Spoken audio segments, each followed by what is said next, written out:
लेकिन इस दफ़ा जब हम इसको ज़्यादा देख रहे हैं उसके कारण दो और हैं। एक कारण ये है कि कई ऐसे पेशेंट्स हैं जिनको डायबिटीज़ है, शुगर की तकलीफ़ है, और अगर वो कंट्रोल ना हो तो उनमें भी ये फंगल इन्फेक्शन के चांसेस ज़्यादा होते हैं। और तीसरा जो बहुत इंपॉर्टेंट कारण है, miss use of steroids. Steroids जो पेशेंट्स ले रहे हैं, जिनको डायबिटीज़ हैं और साथ में कोविड है, अगर ये तीनों चीज़ें इकट्ठी मिल जाएं तो वो चांसेस ऑफ फंगल इन्फेक्शन एकदम बढ़ जाते हैं।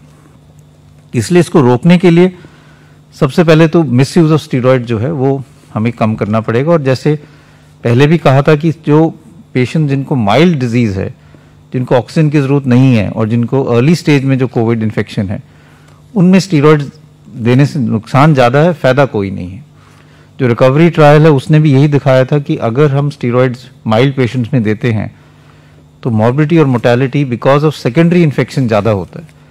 इसलिए अगर किसी को कोविड है और माइल्ड इन्फेक्शन है, बुखार है, सैचुरेशन मेंटेन्ड है, खांसी है, लेकिन और कोई ऐसे लक्षण नहीं है कि ऑक्सीजन कम हो रही है, तो स्टीरॉयड्स नहीं देने चाहिए, क्योंकि उससे आगे जाके फंगल इन्फेक्शन के चांसेस हो सकते हैं, स्पेशली अगर उनको उस व्यक्ति को डायबिटीज़ भी है।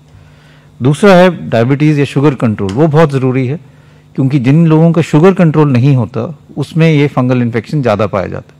तो ये बहुत ज़रूरी है कि जिन लोगों को भी डायबिटीज़ हैं या जो स्टीरॉयड्स ले रहे हैं वो अपना शुगर चेक कराएं, क्योंकि कई दफ़ा किसी को ये पता नहीं होता कि मेरे को शुगर की तकलीफ़ है, स्टीरॉयड्स ले तो एकदम शुगर 300-400 पहुंच जाती है।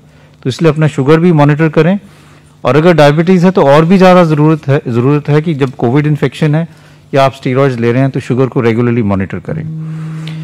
तीसरी चीज़ ये है कि मास्क अपना लगा के रखें। जैसे मैंने कहा, ये स्पोर्स हैं, हवा में भी इसके फंगस हो सकता है। मास्क लगाना ज़रूरी है, स्पेशली अगर आप कोई कंस्ट्रक्शन साइट पे जा रहे हैं जहाँ पे इसके फंगस के चांसेस ज़्यादा हो सकते हैं।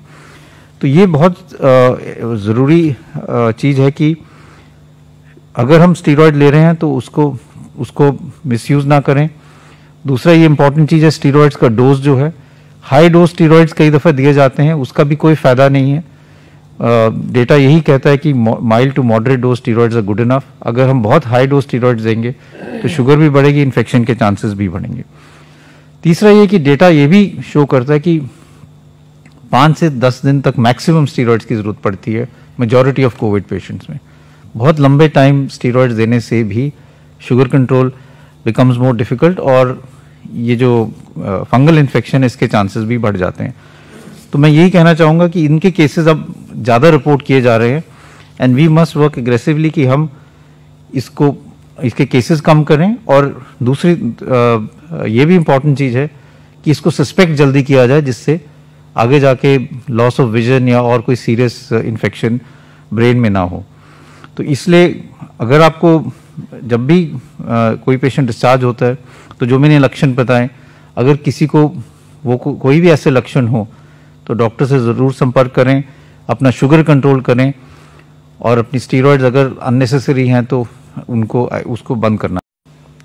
अगर हम देखें तो आज देश में करीब 15.1% केसेस एक्टिव केसेस की दृष्टि में आते हैं। वह करीब 36,73,000 केसेस हैं।